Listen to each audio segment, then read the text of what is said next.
Hey everybody, today I'm creating a journal spread in this square watercolor journal. It's around 15 centimeters, it's not exactly a square format, and I want to create a page inspired by the one you just saw. I just turned around to the next page because there was something yellow going on the right side, and I didn't want to have that. Today I want to play with handmade rice paper, so Gelli printed rice paper, and I'm picking colors that are a bit more muted, greenish and brown, because I want to create an autumnal page. I'm going to link up the Gelli printing session where I made some of these rice papers, not all of them. I love them for collage because they are very thin, but they are also quite stable against wetness, and that's what I really like about them.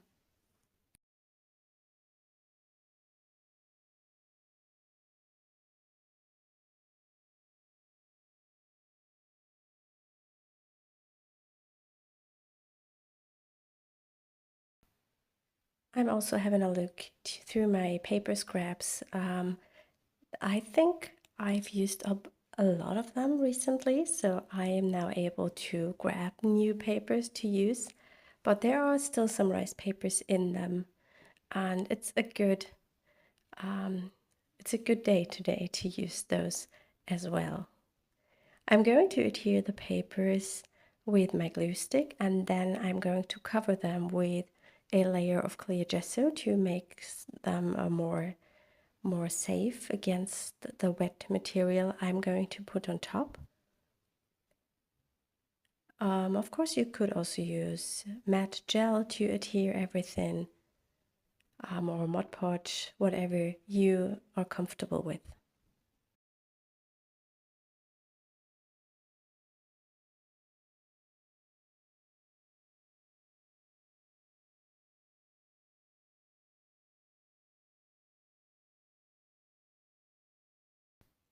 The video is not as long today, so I can keep everything in real time. I hope you enjoy that, so you have the option to play along with me.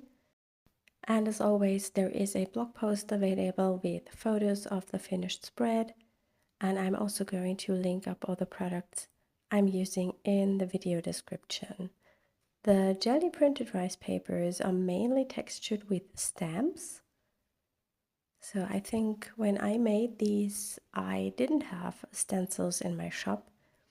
So there I've used mainly different kind of texture or more simple stamps, I would say, to create some lovely patterns.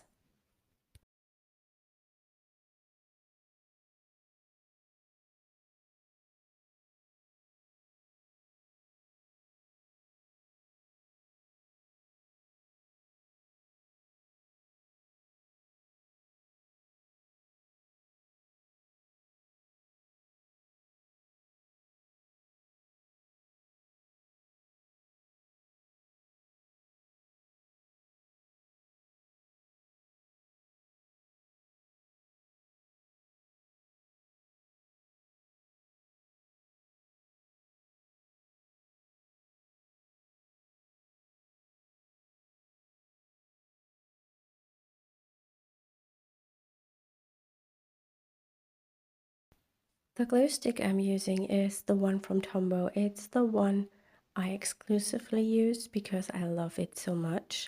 And I don't like these Yoo-hoo or Prit glues where you have that white glue that where so often a lot comes off and is on the back of your paper. I'm not a big fan of that. And with the Tombow glue stick, you also have the option to remove a piece and put it somewhere else if you do this within the first, I would say, 30 seconds. I have a mixture here between torn edges and cut edges because I really like to mix up straight lines against some not so straight lines. If you are enjoying this video, please give it a thumbs up and leave me a comment. I always love reading your comments. I often take a lot of time to answer, because when I read them, I'm often not at home and I don't have time to write an answer, but I really enjoy reading them, and I usually always get back later and answer all the comments.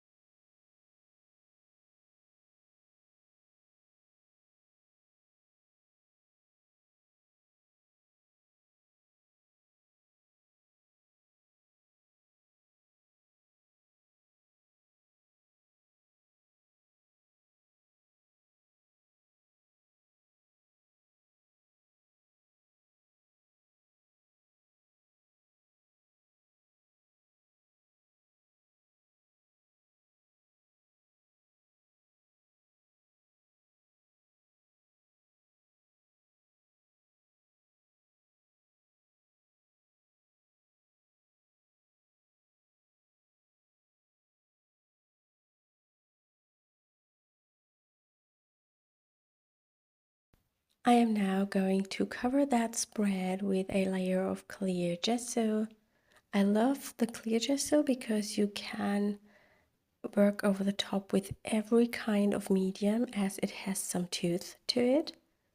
And what I'm also going to do, I'm going to add some white gesso as well in some areas, because everything is quite at the same tonal value at the moment, and that is quite boring. What I think you need for a piece is a big tonal range from light to dark. And I'm starting here by adding some more texture to the background with a darker color, and then tone that down with the gesso again, just to bring in that autumnal feel a little bit more. And I'm using our autumn leaves stamps for that. These are 10% off just for the next 2 days, because it's only in September. So if you like those stamps, grab them now. And also, as soon as these are sold out, we are not going to restock them. We are limited in space. So we had quite a lot new products this year, and there will be another new stamp set in November and some new stencils, and we have to clean our storage area so that everything gets its place.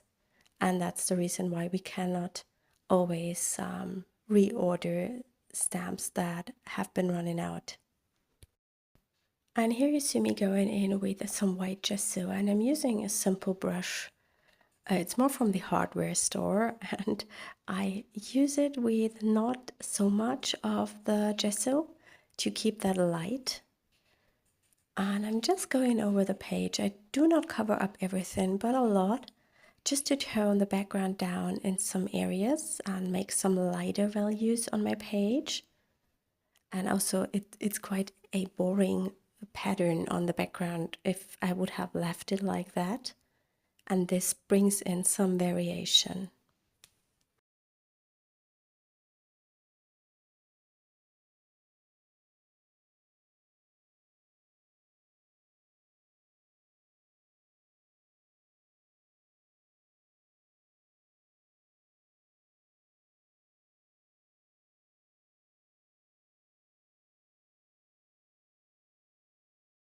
I'm going a little bit thicker with the white in some areas to bring in some real highlights.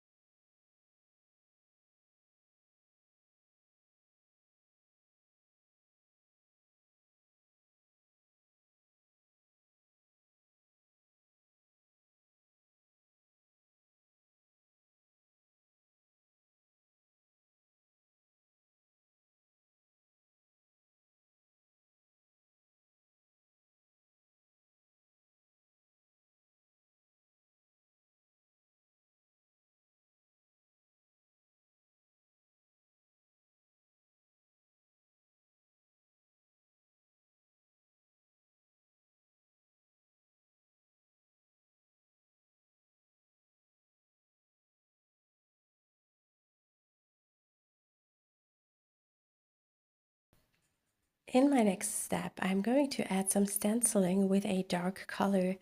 I think I picked either the Payne's Gray or Black. I just cannot remember which ones I've picked. And I'm using the Sketchy Leaves for stencil. And I'm a little bit careful not to overload my sponge because I don't want to have the paint running underneath the stencil and make a lot of smudges. And I think it's Payne's Gray because I usually do not like black. And that brings in quite a lovely dark value against the light and midtones that I have already on the page.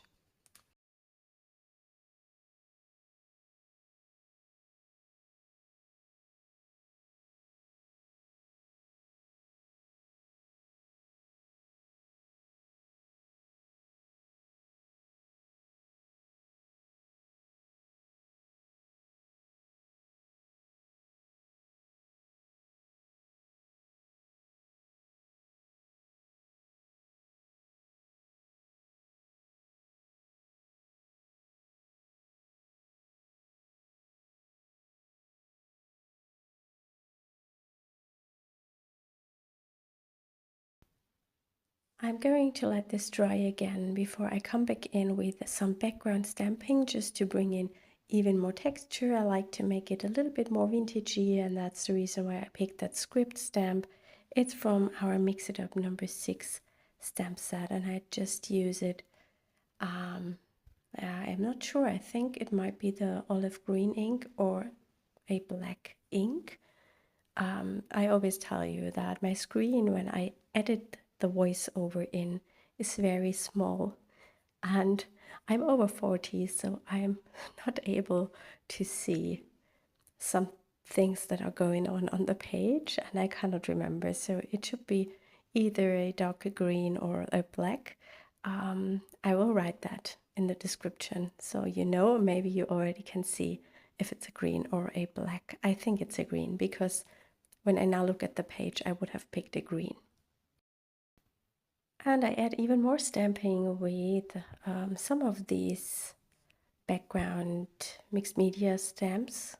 I think they are all from the Mix It Up #6 stamp set, maybe also from Mix It Up #5. But as I said, I'm going to link up all the products I'm using in the video description.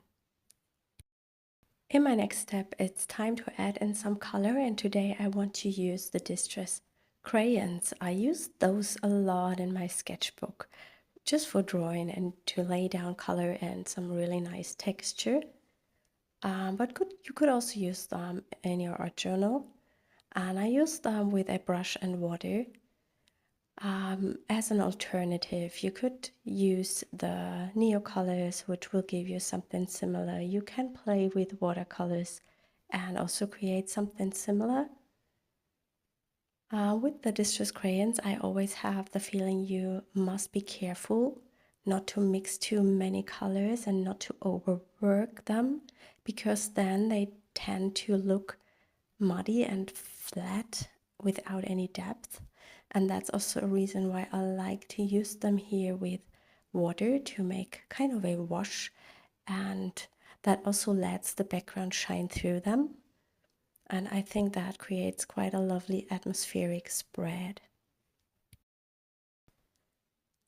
I'm not sure which colors exactly I've been using. I think this is the brush Kyodori. Not sure if that is pronounced right. And also the peeled paint. I will try to find out which exact colors I've used and write that also in the video description.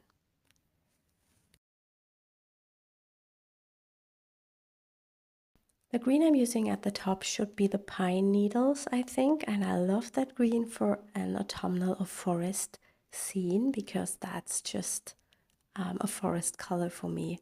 I don't want to overdo it with this color because it quickly can, I would say, overload a page, so I just add a little bit to the corners. Once this is dry, I'm going to add my focal images, and I have already posted a short on how I did these images. These are made with our textured mushroom stamps, and I've colored them like those typical toadstools, I would say. And what you can do with the bigger mushrooms, you can bend the stem when you have them on an acrylic block, so you get kind of different shapes of them, and that makes it very, very interesting to arrange them. And now I'm arranging the mushrooms, and I see how I like them on the page, and then I'm going to adhere them with some craft glue. Those mushrooms are embossed with clear powder, and I stamped them with black, and then I colored them in with acrylic inks and colored pencils and some Posca marker to bring in the white highlights. But as I said, you will find a short video that I uploaded yesterday and also a reel over on Instagram. Now it's time to make some splatters to the page, and I'm using these Art Graph Taylor crayons. I really love them, especially the white for splatters. I think you see me using it all the time, and I'm going to link that up in the video description. These are available over at the Craftelier shop. It's one of my favorite craft shops because they also have a lot of art supplies, which I like to use in my sketchbooks. I'm bringing in not only splatters, I also add in some more of the white highlights to just make that white pop a bit more.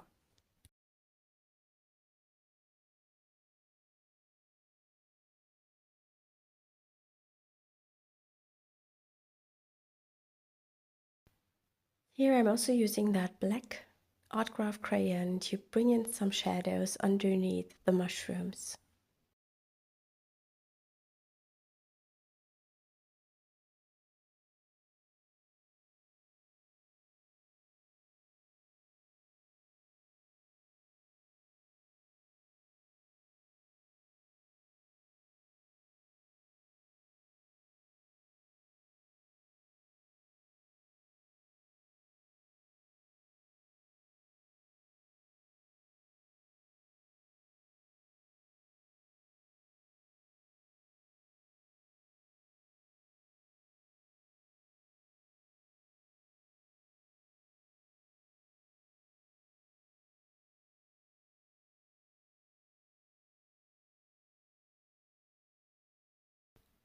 Yes, and that's my page for today. I hope you enjoyed that video. I really enjoyed working on this spread, and I think I'm going to create something similar over the weekend because it was quite a lot of fun.